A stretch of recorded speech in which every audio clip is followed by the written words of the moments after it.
अस्सलाम वालेकुम वरहमतुल्लाह। एक बूढ़े बाप ने अपने तमाम बेटों को बुलाया।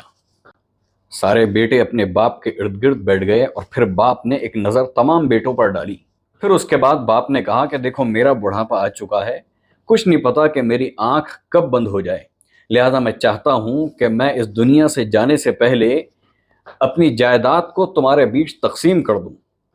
और देखो, तुम्हारे हर किसी के हिस्से में एक बड़ा हिस्सा जो है वो जायदाद का आएगा, लेकिन तुम्हारी एक जिम्मेदारी है, और वो जिम्मेदारी ये है कि तुम अपनी बहनों को इस बात पर मजबूर करो कि मेरी जायदाद में जो उनका हिस्सा है वो उसको छोड़ दें, वरना।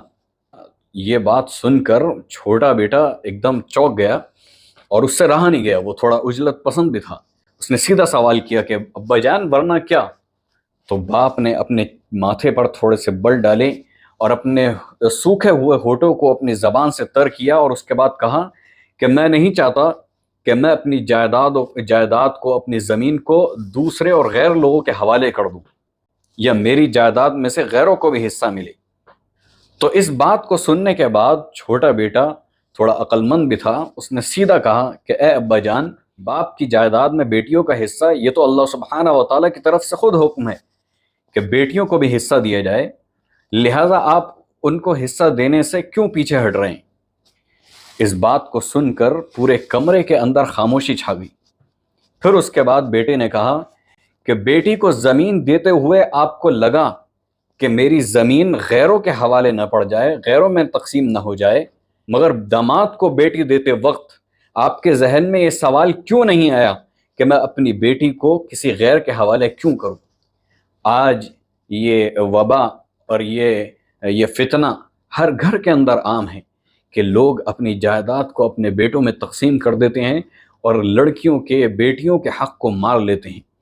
और एक बड़ा तबका इसी सोच को रखने वाला है कि वो अपनी जायदाद को बेटियों में इसलिए तकसीम नहीं करता, यानी उनके हुकूक इसलिए अदा नहीं करता कि मेरी जायदाद गैरों के हवाले हो जाएगी।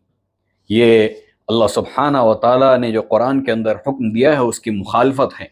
और दुनिया के अंदर जो मुसलमानों पर इस वक्त मसाइब हैं, उसमें एक बहुत बड़ी वजह यह भी है कि आज हम लोग अल्लाह सुब्हाना व तआला के हुकूक को अदा करने की तो फ़िक्र करते हैं कि रमज़ान आ जाए तो हम रोज़े रख लें, नमाज़ें पढ़ लें, कुरान की तिलावत कर लें, लेकिन दीन को इस दुनिया के अंदर बर्पा करने का एक बड़ा मकसद जो मुआशरत को सही करने का था, हमने उसको बिगाड़ दिया।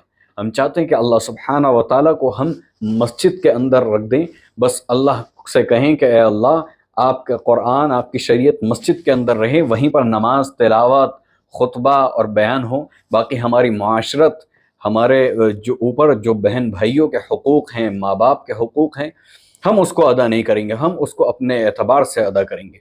मैंने खुद अपनी आंखों से देखा है कि लोग अपनी जायदाद को लड़कियों में तकसीम करने से डरते हैं, और बाज़ जगहों पर तो ऐसा भी देखा कि अपनी जायदाद अपने बेटों के हवाले कर दी और बेटों को हिदायत कर दी गई कि चंद छिचड़े बेटियों में बांट दिए जाए। याद रखिए कि जो शख्स भी इस दुनिया के अंदर एक बालिश्त भी किसी की ज़मीन को दबाएगा या उसका हक मारेगा, अल्लाह सुब्हाना व तआला 7 ज़मीन और आसमान का तोक बनाकर उसके गले में डाल देगा, और वो निजात ना पा सकेगा यहाँ तक कि वो उन बच्चियों का, उन बेटियों का हक अदा न कर दे। और वहाँ पर सिवाय आमाल के कोई चीज़ ना होगी, ना माल होगा, ना औलाद साथ होगी। वहाँ पर सिर्फ ऐसे ही अदा हो सकता है कि अपने नेक आमाल दे दिए जाएं, और जब भी अदा ना हो सके तो उसके गुनाहों को अपने सर पर ले लिया जाए। अल्लाह सुब्हाना व तआला हम सबको दीन की सही तौर पर दीन पर अमल करने की तौफीक अदा फरमाए और मुआशरत और हुकूक को अदा करने का शऊर पैदा फरमाए। व आखिरु दावाना अनिल हम्दुलिल्लाहि रब्बिल आलमीन।